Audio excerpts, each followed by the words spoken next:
విశాఖలో భవానీ దీక్షాధారులతో సునకం పాదయాత్ర చేసింది. తగరపు వలస నుండి సింహాచలం వరకు కూడా పాదయాత్ర కొనసాగించింది. దీంతో భవానీ దీక్షాధారులతో 25 కిలోమీటర్ల సునకం ప్రయాణం చేసింది. సాక్షాత్తు ఆ కాలభైరవుడే తమ వెంట వస్తున్నాడని స్వాములు భావించారు. దీనిపై మరింత సమాచారం మా ప్రతినిధి చంద్రశేఖర్ ఇప్పుడు అందిస్తారు. విశాఖ జిల్లాలో విచిత్రమైనటువంటి ఘటనలు ఎప్పటికప్పుడే ఉత్పన్నమవుతున్నటువంటి పరిస్థితి కనిపిస్తుంది. ప్రధానంగా చూసుకుంటే సునకం అంటే చాలు విశ్వాసానికి నమ్మకానికి మారుపేరు. కానీ వారెవరో ఆ సునకానికి తెలియదు, ఆ సునకం ఎవరిదనేది వారికి కూడా తెలియదు. దాదాపు ఇప్పటి వరకైతే 25 కిలోమీటర్లు పాదయాత్ర చేసినటువంటి పరిస్థితి కనిపిస్తుంది. ముఖ్యంగా చూసుకుంటే తగరపు వలస నుండి ప్రతి ఏడాది కూడా కొంతమంది భవానీలు సింహాచలం సింహాద్రప్పన్న దర్శనానికి పాదయాత్ర నిమిత్తం వస్తూ ఉంటారు. ఈ నేపథ్యంలో ఈరోజు వారు ఉదయం తగరపు వలసలో బయలుదేరి ఆనందపురం మీదుగా కూడా ఇటు చూసుకుంటే భైరవ వాక్ ఏదైతే ఉందో భైరవ వాక్ మీదుగా కూడా సింహాద్రప్పను దర్శించుకోవడానికి వెళ్తున్నటువంటి నేపథ్యంలో తారసపడినటువంటి దృశ్యం స్థానికులనైతే. ఎందుకంటే ఒక సునకం దాదాపు 25 కిలోమీటర్ల వారితో పాటు ఇప్పటివరకు అయితే పాదయాత్ర చేసింది. మరో 10 కిలోమీటర్లు కూడా పాదయాత్ర చేసేటటువంటి పరిస్థితి కూడా ఉంది. ముఖ్యంగా చూసుకుంటే ఆనందపురం నుంచి భవానీలు నడిచి వస్తుండగా వారితో పాటు ఆ సునకం కూడా నడుచుకొని వచ్చినటువంటి దృశ్యం మనకు చూసుకుంటే గురు భవానీ చేతిలో ఉన్నటువంటి సునకాన్ని చూసుకోవచ్చు. వీళ్ళు ఇప్పటి వరకు ఉపవాసంతోనే పాదయాత్ర చేసుకుంటూ వచ్చారు. ఆ సునకం కూడా ఉపవాసంతోనే ఉంది. అయితే కొద్దిసేపటి క్రితమే దృశ్యాలు మనకి వస్తున్నటువంటి రహదారిలో కనిపించాయి. దీనికి సంబంధించి పూర్తి సమాచారం పూర్తి వివరాలు కూడా ఆ భవానీని అడిగి తెలుసుకుందాం. భవానీ గారు ఎక్కడి నుంచి వస్తున్నారు? తగరపలస స్వామి, తగరపలస చిల్లపేట గ్రామం మాది. ఆ చిల్లపేట దీక్షాపేట నుంచి మేము భవానీలు మొత్తం కలిపి 40 మంది భవానీలు మావాలి. ప్రతి ఏటా తగరపలస చిల్లపేట దగ్గర నుంచి సింహాచలం పాదయాత్ర మా గురుభవాని శ్రీనిభవాని వారి ఆధ్వర్యంలోనే మా భవానీలు అందరం కలిపి 10 మంది భవానీలు సింహాచలం సింహాద్రప్పన్ గారిని దర్శనం చేసుకుంటాం భవాని. అలాగే మేము వస్తున్న మధ్యతోవలో ఆనందపురం దగ్గర ఈ మాకు ప్రతి ఏటా మేము 3 సంవత్సరాల నుంచి వెళ్తున్నాం. ఆ 3 సంవత్సరాల నుంచి కూడా ప్రతి ఏటా ఒక సునకం అనేది వస్తూ ఉంటుంది. ఆ సునకం అనేది వచ్చి మధ్యలో మాయ అయిపోతుంటుంది. కానీ ఈ సునకం అనేది మాత్రం కంటిన్యూ వస్తూనే ఉంది. ఇప్పటికీ 25 కిలోమీటర్లు వచ్చింది. ఇంకా దగ్గర సింహాద్రప్పని మరొక 10 కిలోమీటర్లు అమ్మ దర్శనం. ఆ భైరవ స్వామి ఆశీస్సులు మీకు మెండుగా ఉన్నాయంటారా?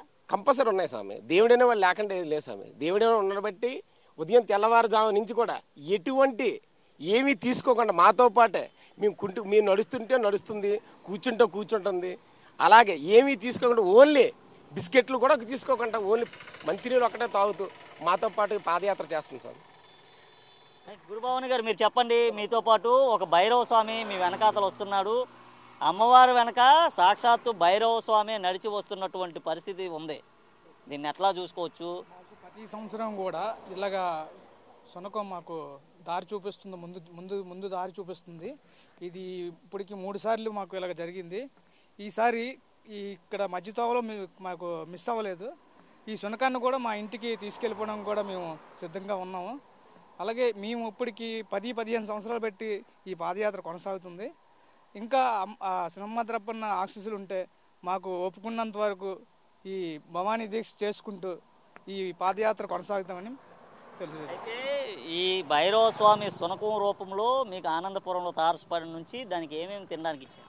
అన్నీ ఇచ్చాం, ఏమీ తీసుకోలేదు. బిస్కెట్లు కొన్నాం, నెక్స్ట్ కొబ్బరి బండం కొన్నాం, చాలా మట్టుకు తీసుకున్నాం. వాటర్ మాత్రమే కొంచెం తాగుతుంది. మామూలుగా మాతో సహా పాదయాత్ర చేస్తుంది. పాదయాత్ర చేస్తుంటే మీ వెనకాతల మాత్రమే నడుస్తుంది? అవును, మా వెనకాతల మాత్రమే నడుస్తుంది. మా ముందు నడుస్తుంది, మా ముందు నడుస్తుంది. వస్తానమా లేదో బ్యాక్ మళ్ళీ చూసి మళ్ళీ ముందుకు నడవడం జరుగుతుంది. మీరు చెప్పండి భవాని, మీ వెనకాతల సాక్షాత్తు ఒక భైరవ స్వామి మీ వెనక వచ్చినటువంటి పరిస్థితి ఉంది. దీనికి మీరు ఏం చెప్తారు? ఇది మొత్తం మీద మనం చూసుకోవచ్చు. ఏదైతే విశాఖ సింహాచలానికి వెళ్తున్నటువంటి మార్గ మధ్యలో సింహాద్రప్పన్న చెంతకు వెళ్తున్నటువంటి కొంతమంది భవానీలకు ఒక సునకం ఆనందపురంలో ఎదురైంది. ప్రతి ఏడాది కూడా వాళ్ళు చేస్తున్నటువంటి పాదయాత్రలో ఏదో ఒక సునకం అయితే వెంటపడుతుంది. కానీ ఈ సునకం మాత్రం వీరితో సునాయాసంగా 25 కిలోమీటర్లు కూడా నడక యాత్ర అయితే సాగించింది. మరో 10 కిలోమీటర్లు కూడా నడక యాత్ర ఉంది. అయితే ప్రస్తుతం ఇక్కడ మనం వీరిని ఆపడంతో వీరితో పాటు సునకం కూడా కాస్త సేద తీరుతున్నటువంటి దృశ్యాలు మనం క్లియర్గా చూసుకోవచ్చు. ఎందుకంటే సునకం అంటేనే చాలు నమ్మకానికి మారుపేరు. తను ఎవరిని నమ్మినా ఎవరిని విశ్వసించినా దాని విశ్వాసం ముందు ప్రతి ఒక్కటి కూడా దిగదూడుపని చెప్పుకోవాలి. ఈ నేపథ్యంలో వీరు ఇచ్చినటువంటి ఆహారాన్ని తీసుకోకపోవడంతో కాకుండా వీరు దీక్షలో ఉన్నారని భావించి వీరితో పాటే ఒక భైరవ స్వామిలా వీరి వెంట దాదాపు 25 కిలోమీటర్లు తనకి కాళ్ళు బాగలేకపోయినా సరే నడుస్తున్నటువంటి పరిస్థితి ఉంది.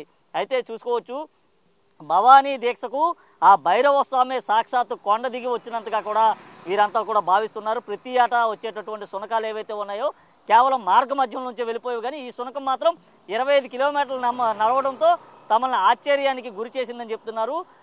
అనంతరం ఏదైతే సింహాద్రప్పన్న స్వామివారి దర్శనం అనంతరం ఈ శునకాన్ని తమ ఇంటికి తీసుకొని వెళ్ళి కన్న కొడుకులా తాన్ని సాగుతామంటూ కూడా చెప్పినటువంటి పరిస్థితి ఉంది.